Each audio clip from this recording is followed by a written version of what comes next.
up, everyone? I'm Jeff Lund, and this is the Mediocre Alaskan podcast, where we are intolerant to weak-minded attitudes that keep people from pursuing new and exciting things in the areas of fitness, outdoors, and general lifestyle. Talking again with Steve Shannon from Fairbanks. He's a member of Backcountry Hunters and Anglers. He just got back from the Rendezvous in Idaho. We're going to talk conservation. We're going to talk about getting involved with the discussions so that decisions that affect you are made with you in mind. How to do that, how to communicate with the community, and that is coming up next, episode 36.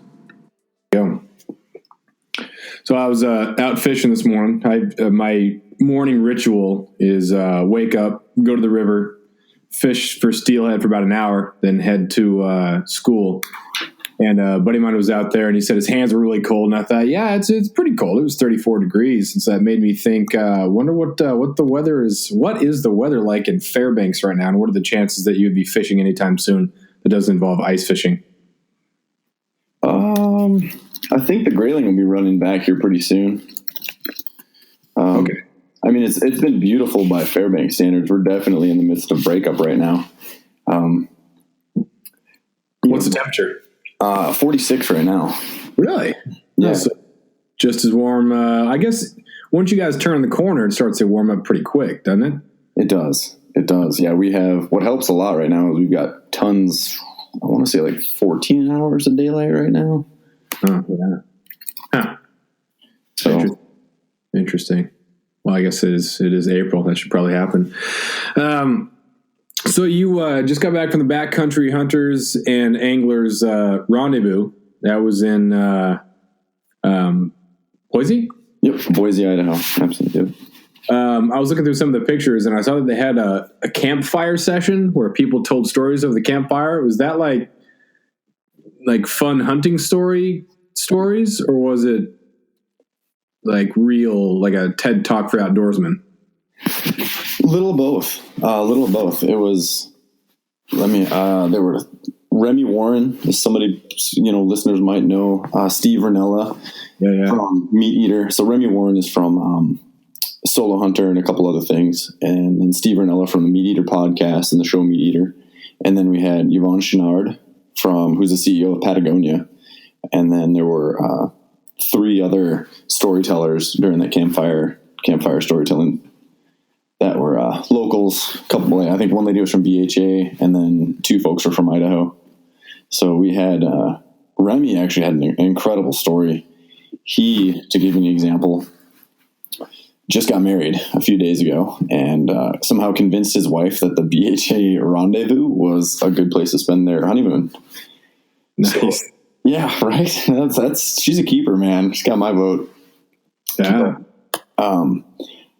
So they were there, and he told the story of they had been dating for a while, and as some relationships do, she got a job offer in another state and left, and they stopped seeing each other, kind of lost contact a little bit, but I guess she got an opportunity to move back to Nevada where he was at, and she went out one afternoon for a day hike or a jog or something like that and got lost. And her sister called Remy and said, hey, my sister's lost. Wilderness Search and Rescue's out. They didn't find her. And it was an epic story. He jumped in the truck, grabbed some stuff, and long story short, managed to rescue his, I guess, girlfriend. But now they're married. I mean, it was crazy. Wow. Very intense. And then the next guy talked about how, and to shrink his story down quite a bit, he hit a deer in his truck with his new wife of 10 days. Hit a deer in his truck.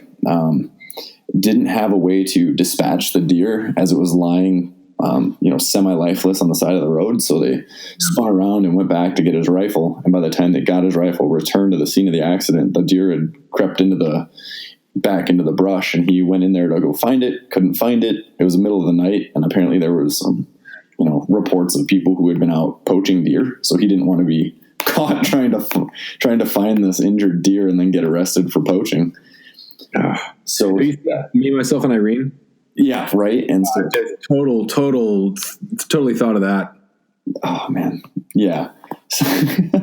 There's a lot of parts of that movie that get brought up. But he gets back in the truck, puts his rifle in the back seat, and then returns to the lodge. And then while he's taking the rifle out of the back seat, it goes off. Oh, geez. And he shoots his wife of 10 days in the butt. And so that was another story, which was interesting because I had a friend tell me that he was looking around the crowd and several people never cracked a smile during the entire story because it had dealt with like gross firearms negligence. Yeah. Wow. Yeah. But I mean, Steve Ranella, if you listen to the podcast, he told another version of the meat tree episode of his podcast where he was hunting elk down on a fog neck. I mean, it was a great night. Yeah. That's sweet. I can't imagine just the sheer amount of stories and even the people who didn't get to tell them. And you have the outdoor current celebrities. I don't know if you call them celebrity because they're certainly not the Hollywood type of celebrity, but the ordinary people, just the ordinary guy there, one of the nameless hundreds or thousands of people who have epic stories too, and to be around an environment of so many of those like-minded people had to have been a really cool experience. What if you had a chance to tell a story? What would be a story you'd tell? Oh man, well, a few.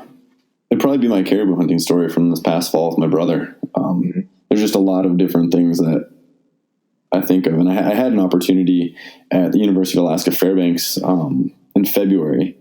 There was the University of Alaska Fairbanks, one of the students and a professor started Backcountry Hunters and Anglers Club on campus. So we have a growing body of university students from 40 different colleges and universities across the country. It's blowing up. I think right now we're the fastest growing conservation group. And in February I had a chance to go and talk about my experience taking my brother hunting, some of the, some of the faux pas, some of the fun parts, some of the bonding that happened with my brother. To be able to take someone out on their first experience like that, to watch their first big game animal get shot, to take it apart, to be responsible for meat care and responsible for carrying it all out. From the gunshot to putting the packages, neatly wrapped and labeled into the freezer. It was pretty awesome having my brother be a part of that. So, I know I told the story on an earlier podcast, so I don't know if you want me to jump all the way into it, but being that I started hunting so much later, when you're younger and you've been hunting for a while, some of those things that happen aren't quite as funny.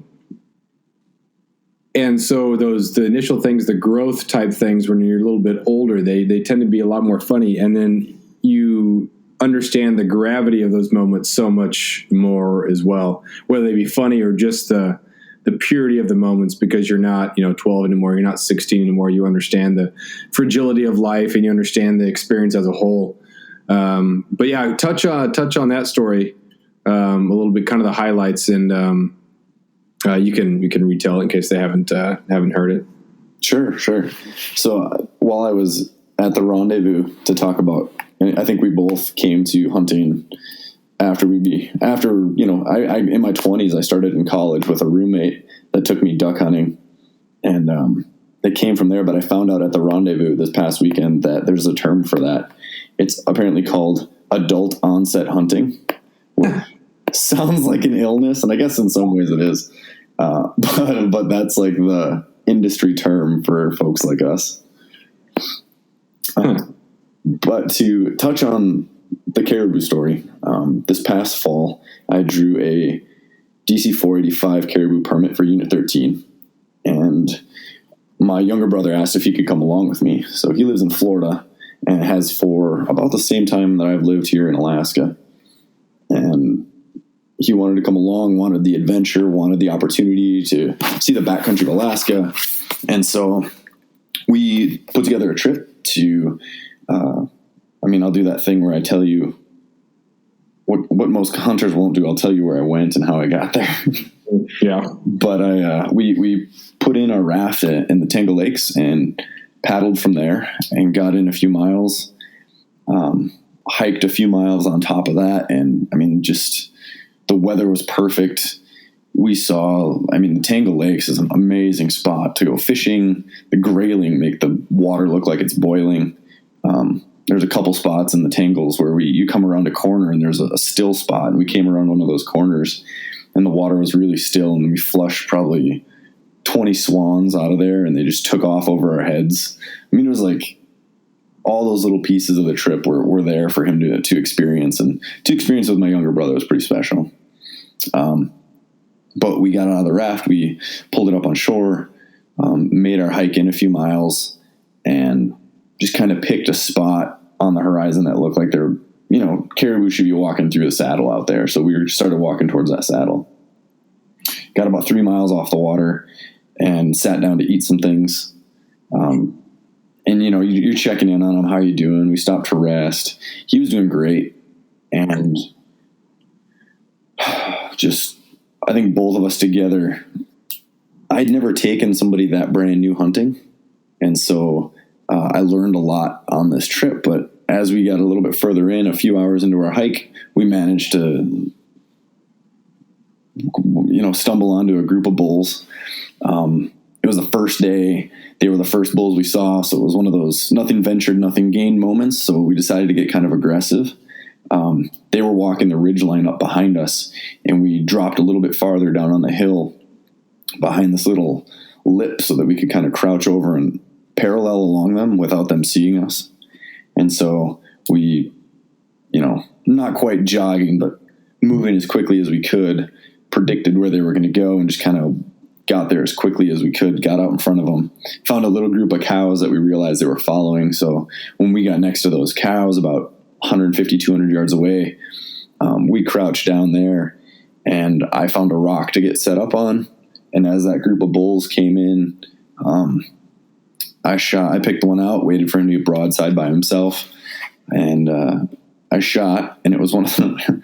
My brother, you know, we got separated when I went to go find that rock. And after I shot and realized that the caribou wasn't going to get back up, I went and found my brother, and he smiled at me and gave me one of those, wow, you only had to shoot once. I thought for sure there'd be a couple more rounds going down range. So, which I took, you know, if you have a brother, you get that. Like I took that as a compliment, you know? Oh, yeah. So, but I mean, as you know, like that's when the work starts. All the romance wears off when you're like, it started to snow right after that, which I thought was perfect because my brother came up from Florida, like I said. And so, it was the full array of experiences. We were, I think, 7 miles in from the road total. Bull is down. It was probably 4 or 5 in the afternoon at that point. So we were just a few hours away from dark. Got him broken down, and just having him kind of, like I said, taking somebody for their first hunt like that was pretty special. But yeah, it was really, really, really intense. There was a lot of things I didn't realize I had to think about. So got him broken down, got him in the tent, or got him underneath the tarp, all the different quarters and the rib cage and the neck meat and stuff.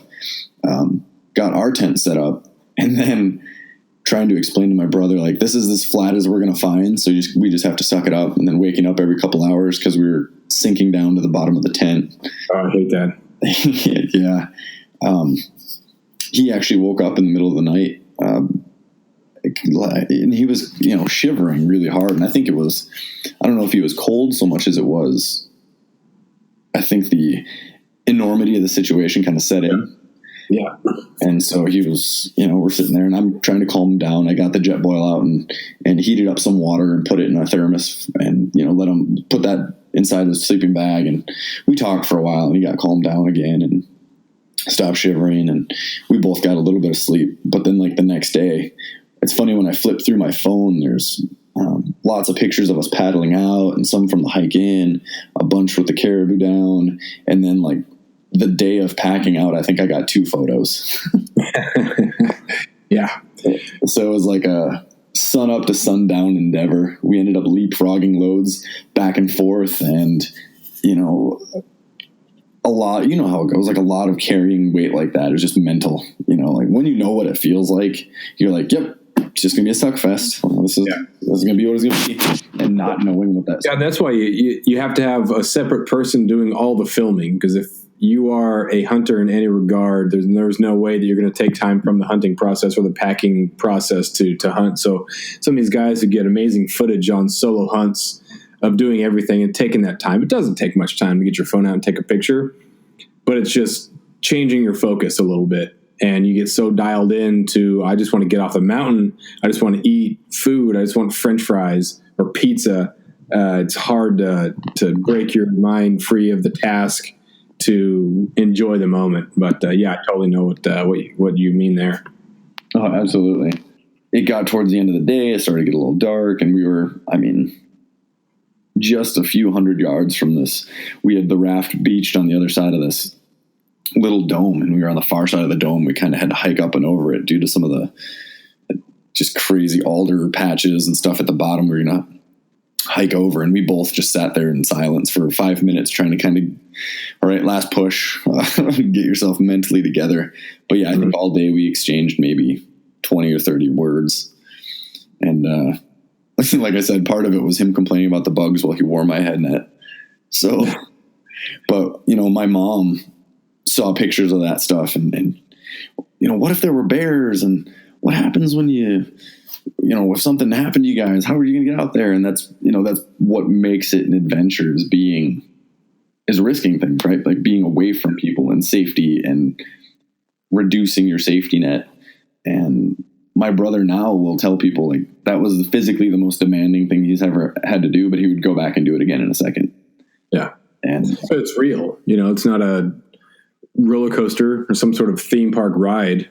It's real, and the experience is something that's you're never gonna. Ranella said it, and I think when it was that episode of Meat Eater where he's hunting on Prince of Wales with Rogan, and mentions that low grade fun is stuff that you kind of pay for. You do a roller coaster, and it's just adrenaline rush because it's flipping upside down. Whereas a level of misery that goes in with a massive experience, so you're socked in with the weather for a little bit, or you have to do a lot to push yourself physically. You remember that so much more, and you look back and it's a different type of fun, but it's a high grade, high intensity fun that your body craves, because we live in these easy lives that don't require that anymore. So to know that you have what it takes to survive that, I think is something that is just incredible and addicting for sure. Yeah, you're right. I think I'm feeling that. I'm 32, and the more I think about like what I've done and what I've accomplished, the more I want to do things and test myself, and everything from like, have I ever gotten in a real fist fight to, like you just start coming up with these weird things like, I wonder what I would do in that situation, and you just start making up things in your head. Yeah, I think part of it is just that curiosity of my young, crazy 20s were kind of young and crazy, but young and crazy for me, and comparatively not so much. So it's not that I want to go back and do it differently, but I am curious as to what would have happened if I would have pushed the limits a little bit more. But most of it's just hypothetical, and the rest of it is, I had my chance. Here I am right now. Thankfully, I made it through without, massive problems or whatever, So now I'm at this point now looking for other real things. What else can I do? And some people, if you hear people talk like that, it sounds like, oh, it's a midlife crisis, or quarter life crisis, whatever the new hip thing is. But I don't know. I guess I'm maybe a little bit afraid of living off old memories, and looking back on how great things used to be in my life and things I used to do, and wish I would have continued to do them rather than just keep doing it, because it's unbelievable. Even like grouse hunting during the weekend, just being out there, a couple hours walking around in the woods looking for grouse. It's just real. It's great. It's fun. And I'm glad I found it, because I don't know what I'd be doing otherwise. After years of fine print contracts and getting ripped off by big wireless providers, if we've learned anything, it's that there's always a catch. So when I first heard that Mint Mobile offers premium wireless starting at just $15 a month, I thought, what's the catch? But after talking to them and using their service, it all made sense. There isn't one. Mint Mobile's secret sauce is that they're the first company to sell wireless service online only. They cut out the cost of retail stores and pass those sweet savings directly to you. For anyone who hates their phone bill, Mint Mobile offers premium wireless for just $15 a month. I was hesitant about having to get a new phone and a new phone number, but with Mint, you can use your own phone with any Mint Mobile plan and keep your same phone and your same phone number along with all of your existing contacts. Mint Mobile gives you the best rate whether you're buying for one or for a family, and at Mint, families start at 2 lines. All plans come with unlimited talk and text plus high-speed data delivered on the nation's largest 5G network. Switch to Mint Mobile and get premium wireless service starting at just $15 a month. To get your new wireless plan for just $15 a month and to get the plan shipped to your door for free, go to mintmobile.com/waypoint. That is mintmobile.com/waypoint. Cut your wireless bill to $15 a month at mintmobile.com/waypoint. Yeah, no, I can't. I saw a great picture the other day. It was I keep chastising my students because they're on their phones, and apparently the game is called Fortnite. I don't know if you have much of that going on. I haven't looked into that. I know, all the kids talk about it, but I saw a picture the other day. It was a guy holding the head of this mule deer, and the caption to the picture was, "What's Fortnite?" And you're just like, "Yep, that's like in a picture." When you're doing that kind of stuff, you don't have time for, like you were talking about, that low grade fun of pretending to do things. You're actually outside doing things. Yeah. I was talking with my sports lit class today, and we're talking about Len Bias and how, the drug overdose killed him in 86. And that was just a monumental time. And so few of my sports lit kids have heard about, some of the athletes from the 80s and 90s and some of these things. And I'm thinking, how can you be in a sports lit class but not have heard these things? But then as I was talking, it just kind of clicked. There's so much extra stuff that goes on, so much extra noise, so much extra nonsense, and so much extra distraction. You don't have to focus on current events. You can go weeks without knowing anything that's going on in current events. But when we're growing up, before internet, before social media, before phones, there were a couple main things that were happening sport-wise and a couple main things that were happening news-wise. And that's kind of what everything was. There wasn't the level of nonsense and noise that there is now. And so kids don't have a frame of reference for so many things. They don't care to, and I don't think it's their fault. They're inundated with so much extra stuff and so many extra games that things won't impact culture the way they do before. Now it's just, school shooting, and then the gun debate is back, but it's so divisive that nothing really happens. Right. You don't have just that national tragedy that everybody just hurts for, and everyone kind of, after that, everyone was, they're stronger on drugs, and took that seriously, and America lost a prosperous young man. Now, we get over it so quick.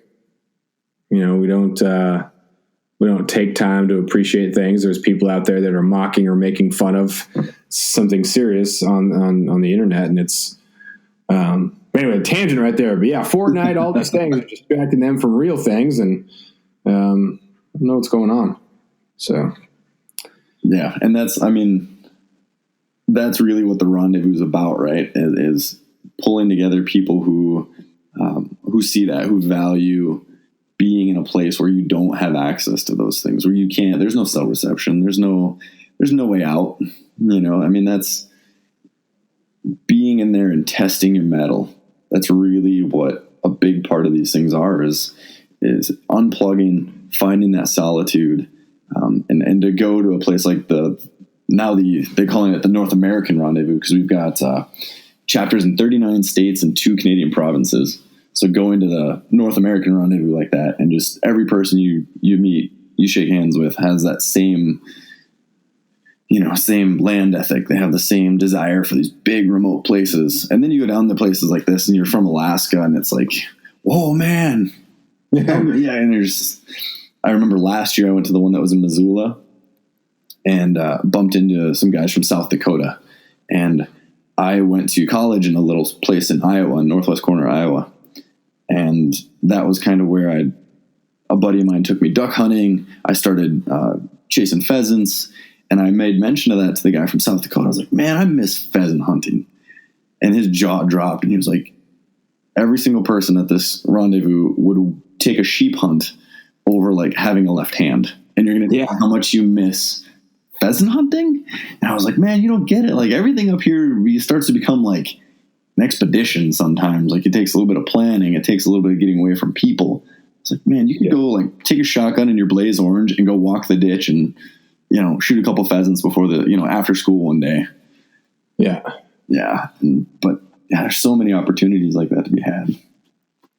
Well, I was just looking at the prices for people who have to come up here and hunt now.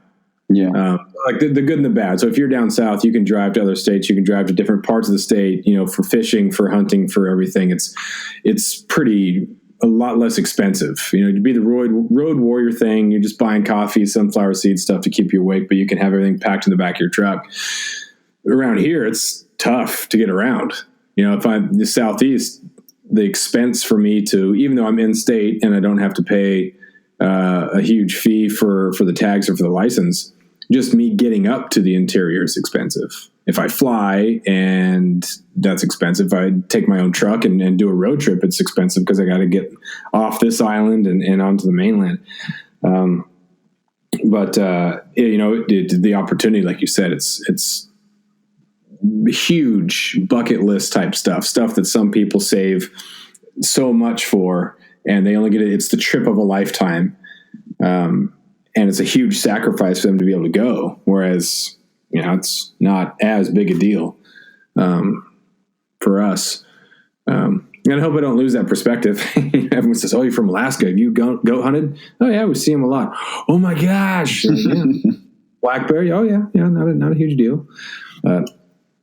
So what else about, why should someone join, backcountry hunters and anglers?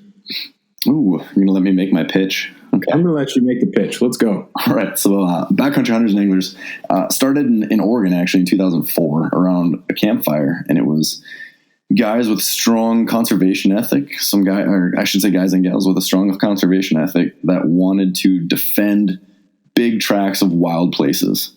I mean, you can look in the news today and stuff like Anwar and Pebble Mine and things going on in the lower 48 as well, with land transfers and desires to bring in like more extractive industry to places.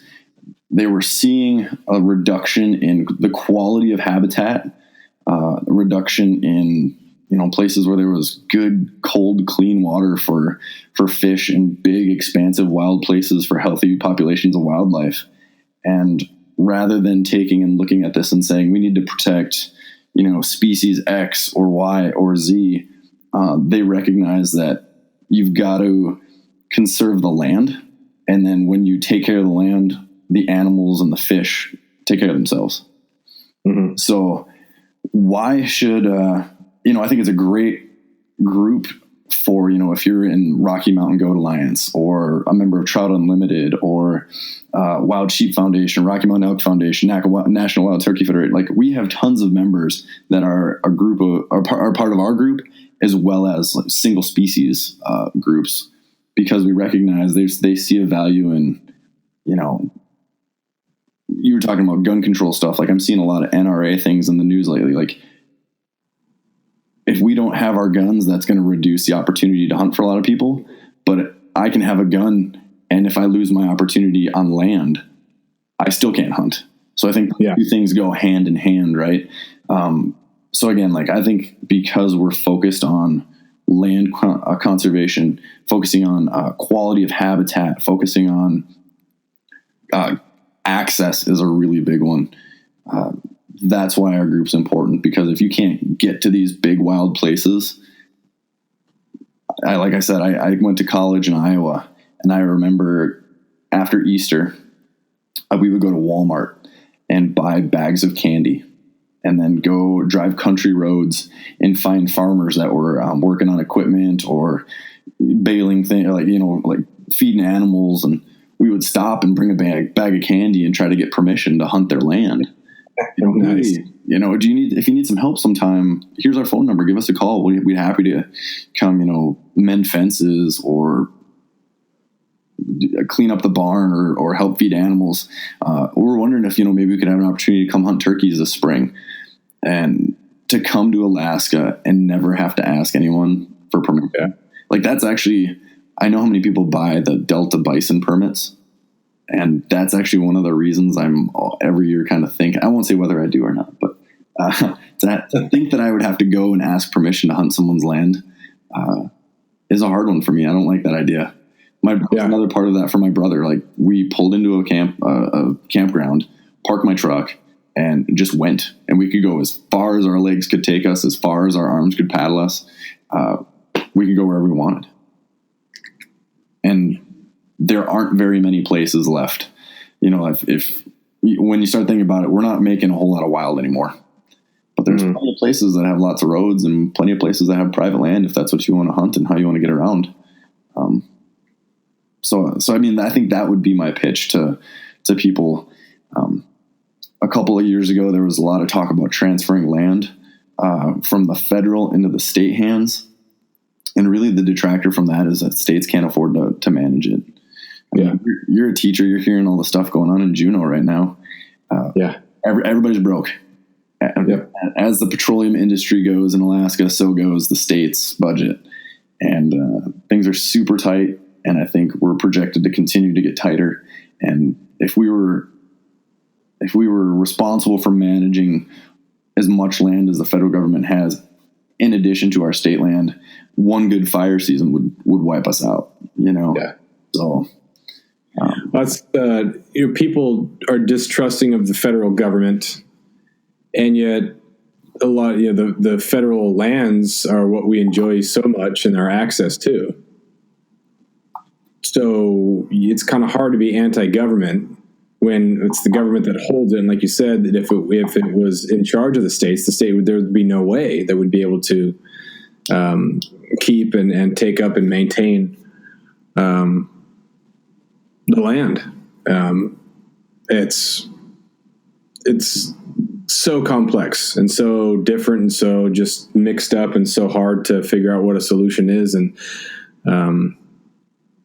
it's kind of sad to think about other places that would be epic. Like California is beautiful, and the species that they have there, amazing hunting and fishing, but so populated and so ruined by politics. I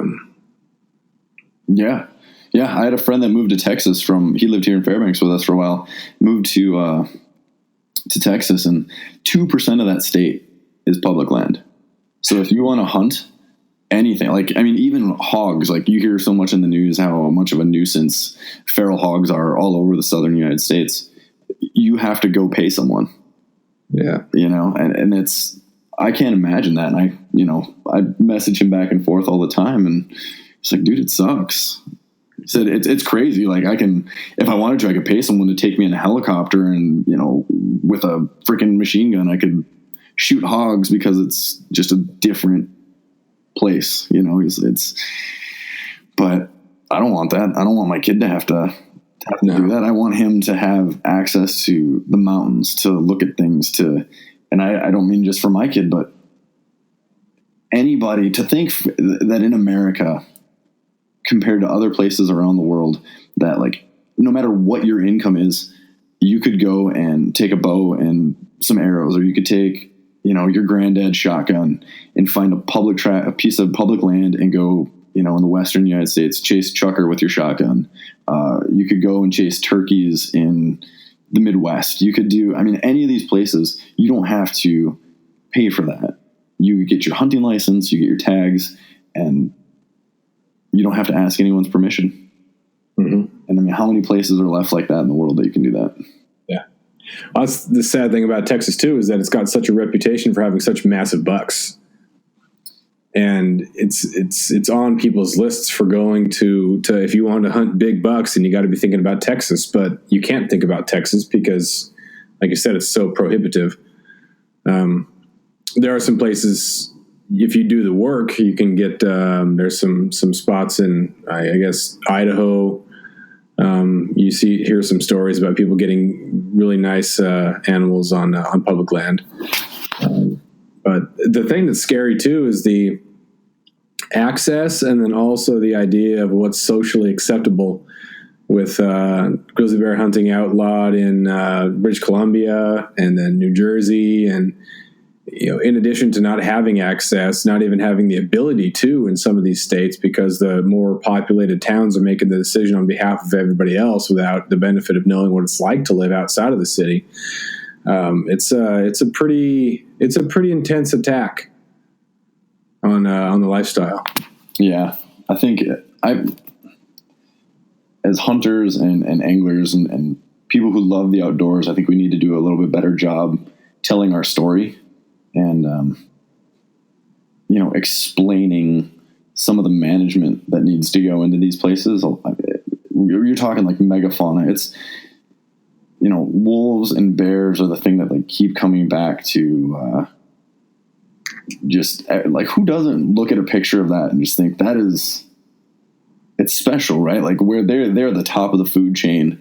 When you go out someplace and there's a big bear, you instinctively know that. There is a guttural reaction in every human being that sees that and is like, "Whoo, mm-hmm. I'm not the dude that's in charge anymore." And so we have to know that there's an emotional response and be able to tell that story and why it's important.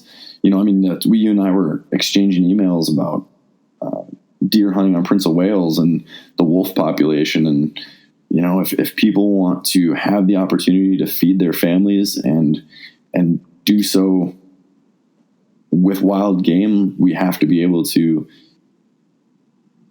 manage populations of other predators that are using that same game resource. Yeah.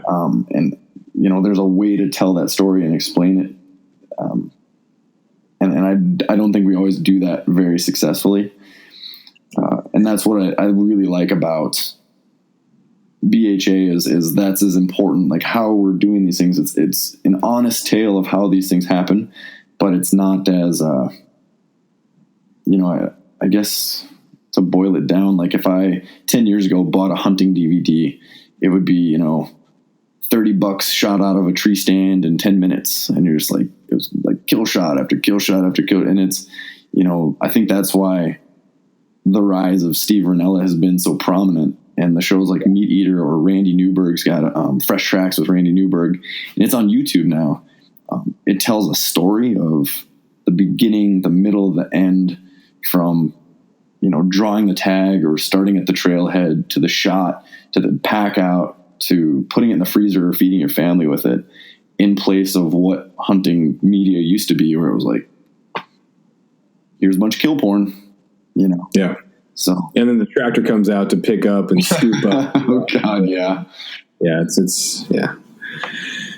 It'll show up from the taxidermist in a couple months, but yeah, Rinella eating everything that, or at least part of what he kills that night. And that's the way a lot of people, are. They are getting food for themselves. It's just there's a lot of money and there's a lot of politics that have gone into wolves on Prince of Wales. And so with the protecting of the wolves, that's contributing to mess up of the balance. And then, if you do limit the amount of tags that someone who's non-rural can get there, you're still allowing people who don't live on Prince of Wales to still go there with their proxy tags and still hunt. So, Ketchikan residents are feeling that it's a very anti-Ketchikan thing, because even Saxman is considered rural, even though Saxman is surrounded by Ketchikan, but because they're rural, they can go over there. And then other villages from neighboring towns are still considered rural, so they can still go to Prince of Wales, but Ketchikan can't. And that's, I mean, I get it. I used to live there. I live in Ketchikan now, so I'm going to try to work harder over here and get deer over here. It was easier on Prince of Wales, which is nice, but maybe, okay, I'll work a little bit. I'll maybe do my part to help that out. But it's just so hard to tell, and you wonder if it is a tipping point or if we're just a little lull in the numbers and the wolves will be managed, or maybe it is wolves are starting to take over, and because the protection and because people don't know how things working, and because the story hasn't been told on such a wide scale that people really understand that this is a huge impact on the lifestyle of people. Not, pleasure hunters looking for horns. This is families looking for meat, because that story hasn't been heard by people who are donating money to protect the wolves. You have decisions that are being made without everything being considered. And that's tough. And we'll see how this plays out. And in a couple of years, we'll see if we'll be able to look back and say that was a good thing, or it was a bad thing, or it was the worst thing. Hopefully it's going to be good, but I don't know. Right.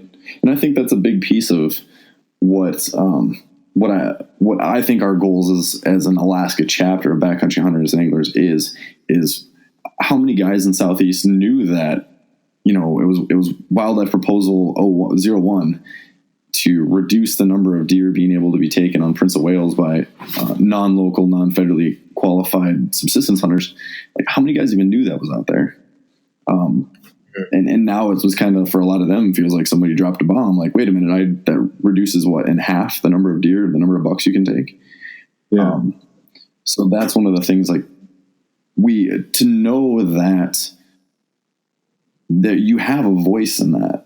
There was a federal subsistence board meeting last week where they discussed this, where you could put in comments on it. You could write in an email, or you could provide, verbal testimony to how that would affect you.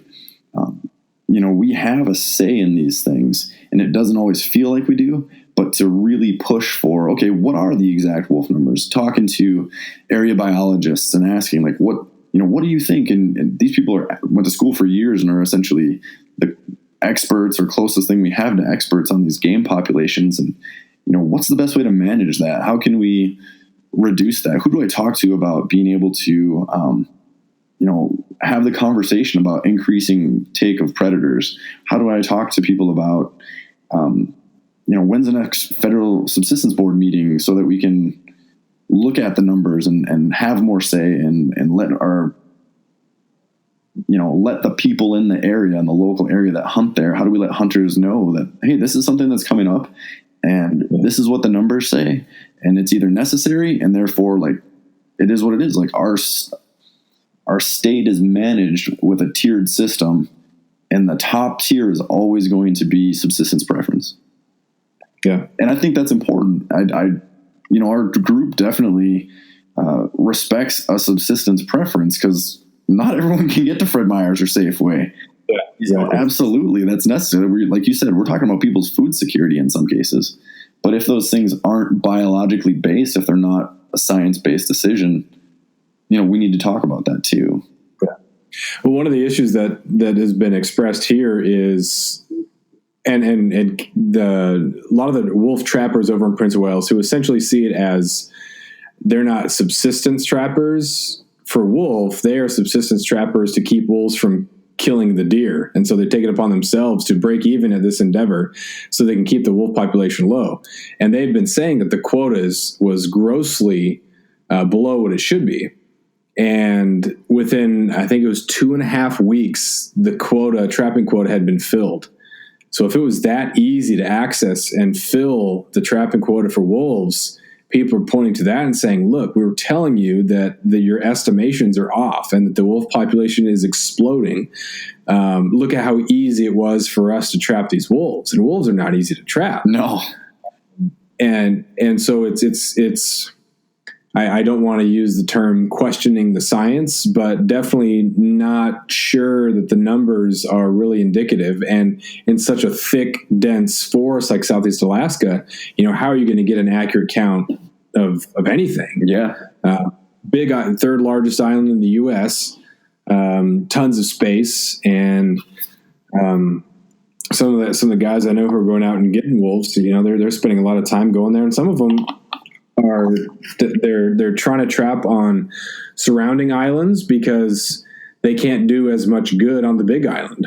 There's just too many wolves, and so they're trying to, we'll try Doll Island. We'll try to get the wolf population under control on Doll Island, so the deer come back there. Or going over to Edelin Island and trapping over there to help with the elk. It's the perception versus the reality. In some cases, it's pretty amazing to see. I've saw more wolves this summer than I had ever had, but again, was it coincidence? Am I more in tune to it now because I've been told a lot of people are saying there's way more wolves than people are estimating? Is that coloring my judgment? Maybe a little bit, but at the same time, that story, I'm hearing it from a lot of people, and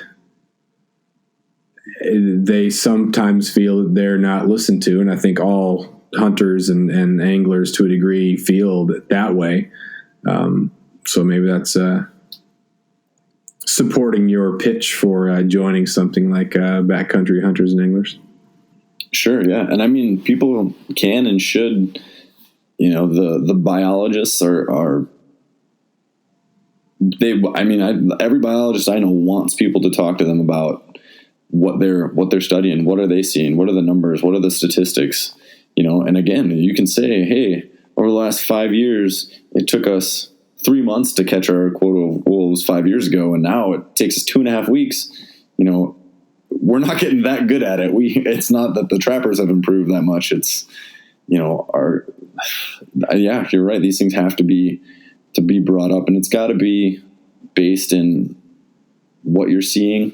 I mean, I went to a sheep meeting a few years ago, and it was funny. They actually had a guy from, he was a professor of statistics at UAF, and they sent a bunch of surveys to sheep hunters, and he boiled it all down. He broke down all the statistics and what people were doing, and his final word on the outcome was, so what I can tell from the answers you guys have brought on the survey questions was that everyone wants big rams, and they want to see the big rams when they're all by themselves. They don't want to see other hunters.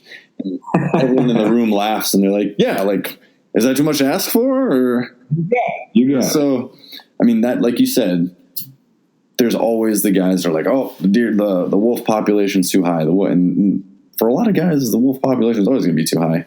But there's a portion of people that, if I should say up front, I don't know a whole lot about Prince of Wales. It's been a few years since I went down there to deer hunt myself, so I haven't been keeping up on those kinds of numbers. But yeah, I mean, people need to know that they have a voice and that they can talk to people, that they have access to the people who are as close to we have as experts in these areas, and they should be asking questions. It's totally appropriate.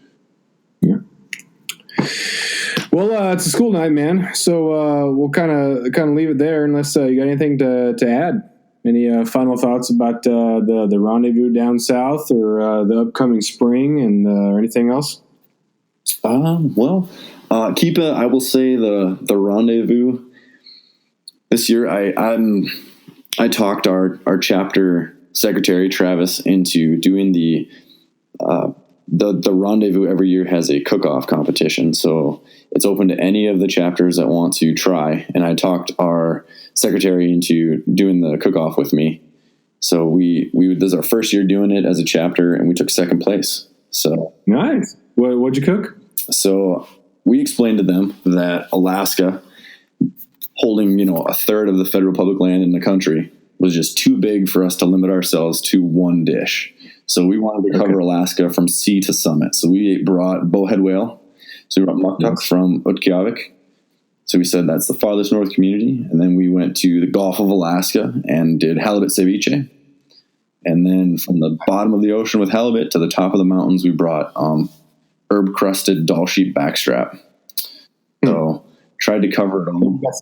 What got first? So there were two ladies from the Arizona chapter that brought javelina for one of their dishes, and then for their other dish, they brought elk testicles. So a little of that, I guess, would be the elk version of Rocky Mountain oysters. Interesting. I know javelina, when I was going to school down in Arizona, were just seen as like a nuisance. But I guess they could taste pretty good if prepared well. And then, interesting. That's interesting. And I think that's, I mean, they did a really great job. So I don't want to say anything about, they got it because of that, but for any reason other than it was really well presented and tasted really well. But I think that the judges, Steve Ranella, Remy Warren, Anthony Licata, Randy Newberg, the guys that were the judges, Colin Kearns. So they're all outdoors guys. And I think they all really look for, can you take something that in the eyes of a lot of people isn't prime time game species, and make it into something that's not just palatable, but enjoyable. Yeah. So I think definitely got props for that. And like I said, the presentation was outstanding. But yeah, if anyone wants to know more about the group or about the Rendezvous, we have an Instagram is, it is at BHA_Alaska is our chapter's Instagram. And then we have a Facebook group, Backcountry Hunters and Anglers -Alaska chapter is where they can find some things. In the interior, we've got a pint night coming up. We're working on planning. We just had one down in South Central in Anchorage. We've got some guys in Southeast that want to do one. And then one of our board members is actually a guide down on Kodiak, and he's got some folks down on Kodiak that want to do a pint night as well. And those are just opportunities for folks to show up, talk about public land issues, figure out what our chapter is, what things we've got going on, around the state.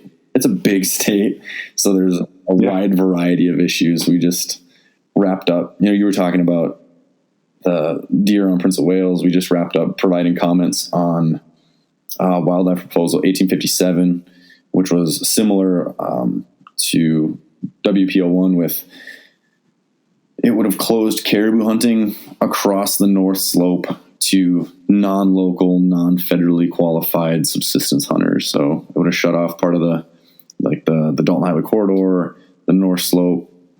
It was a big one, and we provided hopefully some good comments in the eyes of the Federal Subsistence Board, letting them know that they did what really happened, or part of it was in 2016, they were using film to do all of their, classic camera film to do their caribou counts. And they did a recount this summer with their new digital technology and had a much more accurate, much higher count. And then also, I think a lot of guys heard that, the Central Arctic herd was struggling a little bit, and a lot of guys just decided not to go up there. So the allowable take was considerably higher than the actual take. So combining a few different variables, we submitted comments that, closing hunting up there to a lot of people wasn't necessary yet at this point. So, but yeah, there's always things going on. They can find us at backcountryhunters.org, or email would be alaska@backcountryhunters.org as well if they have any questions. And annual dues are what, $25 I saw? $25, and then for that you get a quarterly, dog sneezing over here, quarterly subscription to our magazine, the Backcountry Journal. I think it's 72 pages right now, high quality photographs. A guy named Sam Lundgren is running it. I mean, it's a top-notch publication. Cool. So, yeah. Good, man. Well, thanks again. Episode third time with the man from the interior there. Appreciate you taking the time to be on here, and we'll talk to you later. Absolutely. I'm just glad you listen. Thanks. Take care, Thank buddy. you. You too.